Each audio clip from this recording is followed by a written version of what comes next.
Hello అండి. Welcome back to my channel. Boti fry. Boti fry చాలా simple అండి చేసుకోవడం.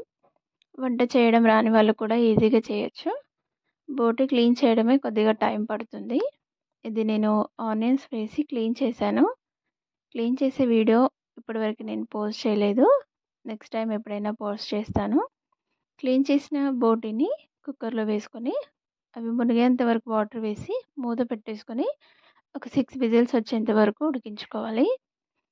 6 విజిల్స్ వచ్చిన తర్వాత ఇది ఆల్మోస్ట్ 80% అయితే కుక్ అవుతుందండి.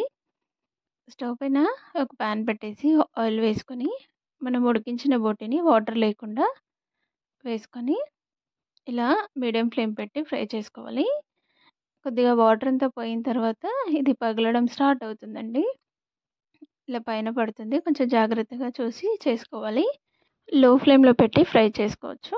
తొందరగానే ఫ్రై అవుతుంది. వాటర్ అంతా వెళ్ళిపోతాయి కదా! ఇలా కొద్దిగా కలర్ చేంజ్ అయిన తర్వాత మనం స్పైసెస్ అనేవి వేసుకోవాలి. లో ఫ్లేమ్‌లోనే పెట్టి వేసుకోవాలండి. హై ఫ్లేమ్ పెడితే మనం వేసుకున్న మసాలాలన్నీ మాడిపోతాయి. కారం, ఉప్పు, అల్లం వెల్లుల్లిపాయ పేస్ట్, పసుపు, ధనియాల పొడి, అలాగే గరం మసాలా కూడా వేసుకోవాలి. ఇవన్నీ వేసి కలిసేలాగా అంతా ఒకసారి కలిపేసుకోవాలి. ఇలా కలిపేసి ఒక 2 నిమిషాలు ఫ్రై చేసుకుంటే సరిపోతుందండి. బోటీ ఫ్రై అయితే రెడీ అయిపోతుంది. చూసారు కదండీ! చాలా సింపుల్ బోటీ ఫ్రై చేసుకోవడం. బ్యాచిలర్స్ కూడా ఈజీగా చేసుకోవచ్చు.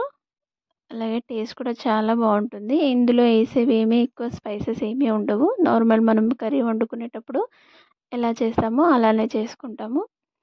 నా వీడియో గనుక నచ్చితే ప్లీజ్ లైక్ చేయండి, షేర్ చేయండి, సబ్స్క్రైబ్ చేసుకోండి.